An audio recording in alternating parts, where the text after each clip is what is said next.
السلام عليكم ورحمة الله وبركاته. waxaan maalin dhaweyd sheegnay aan ka hadlaynay sababta qof kasta meesha doona ha ahaado ama fiilku doona ha ahaadee uu ugu baahan yahay inuu basic of computer skills u yaqaano. Weliba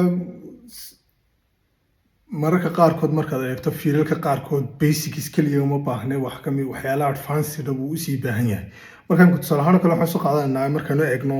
kuwa ugu waaweyn ee basic plus advanced u baahan waxaa kamid ah business majorska. Marka business ay tahay business major tahay ama business shaqooyinka businesska aad gelayso saddex meelood baad ka gelaysaa. Business management ka caadiga ah inaad ka gelaysid oo management aad qayb management ka gelaysid ama in aad qayb finance aad ka gelaysid ama inaad qayb marketing aad ka gelaysid oo saddex nooc noqonaya. mid walbana gaarkiisa wuxuu u baahan jiraa waxyaalo marka laga yimaado basics laga yimaado waxyaalo advanced oo IT kamid uu u baahan yahay inuu yaqaano soo filkiisa ama uu shaqadiisa si wanaagsan ugu guto. markaan business major aan ka hadlayno saan sheegay finance inuu soo dhexgelaya marketing soo dhexgelaya marka in saddexdaas isku qaadan sababtay ugu baahan yihiin inay IT wax ka bartaan nimanka wax ka yara sheegina doonleedmo. waxa ugu badan soo dhexgeliya businesska soo dhexgeliya IT geliya waxa weeye waa qaabka uu isticmaalayo daatooyinkan uu ururinayo businessku ururinayo qaabku isticmaalayo. So mostly businessyada imika shaqeeya dunida ka shaqeeya waxa weeye waxa la yiraahdaa waa data driven. haddii data driven yihiinna waxaa soo gelaya wax kasta oo la xidhiidha IT-ga oo data ku shaqeeya sida inaad wax ka garanayso database inaad wax ka garanayso inaad wax ka garanayso maxaa la yiraahdaa analytics data analytics inaad wax ka garanayso waxyaalahaas oo dhan inaad wax ka garanayso ayaa soo gelaya. So marka laga yimaado basicska waa in aad mostly garanayso wax allaala wixii la xidhiidha data la xidhiidha qayb kasta oo ICT oo la xidhiidha data waa inaad wax ka garanayso oo business tahay business analytics baad u baahan tahay haddaad finance ki tahay waxaad u baahan tahay toolskii loo isticmaalay finance loo isticmaalay marketing haddaad tahay waxaad u baahan tahay qaybihii automation loo isticmaalayay oo waxyaalaha aad soo saaraysay ama ideooyinkii aad keenaysay marketing ahaan aad u keenaysay waa in qaabkaad u automate garanaysa waad garanaysaa si kale waxaad u yara baahan tahay at least inaad wax ka garanayso graphicskii graphic designingkii ama multimedia waxyaala multimedia oo dhan oo movie makingkii editingkii waxyaalaha inaad wax ka yara garanayso. Not exactly inaad samayn karayso graphics fiican aad samayn karayso ama si fiican wuxuu edit garan karayso laakiinse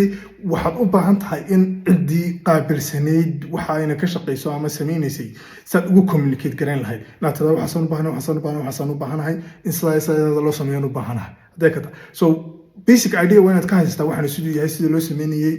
waxyaalaha ku fiican meel walba halka ku fiican tahay ka bacdi in technically in qofkii technically wixii uu wada garanayay inuu kugu shaqeeyo sida doonayso kugu soo saaro ayaad helaysaa. laakiin haddaad wax ka garanaysa tiraahdo saasaan doonayaa laakiin si aanaad express garan karaynin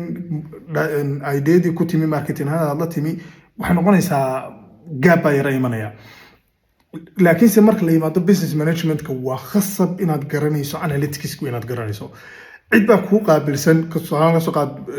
officers ama waxaad haysataa managementka meel sare aad haysataa cid baa kuu qaabilsan oo data analyst ku ah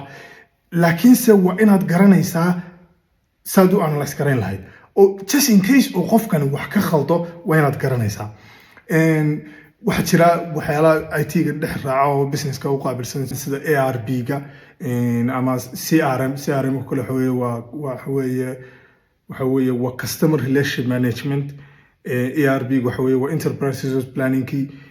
CSM-kii oo supply chain management-kii oo ay imanayaan businesskii waxa uu dhexgelayo qayb kale waa inaad cyber security wax ka garanaysaa. Mostly waxaan ku leeyahay IT-ga waa inaad wax ka garanaysaa markaad ku jirto businesskaad ku jirto waxay la xidhiidhaa qaybta cidda technically kugu qaabilsan qaybahaas oo uu yahay majorkoodu yahay inaad garanayso sidaad ugu communicate garayn lahayd. waxa ugu weyn aad u baahan tahay waxa weeye waa communicationka aad la leedahay cidda ku qaabilsan waxaan in aad si wanaagsan aad ula macaamili karayso wixii ideadaad haysay ama waxyaalihii ka xumaaday aad u dhiiban karayso. marka laga yimaado business management ku jirto analytics wixii khasab tahay inaad garanayso oo qof aan ahayn data analyst ama data analytics wax ka garanaya there's no way management wax ka qaban karayo. So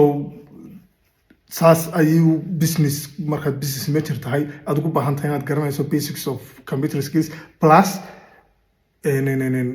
qaybaha kamid ah IT-ga iyo advisorka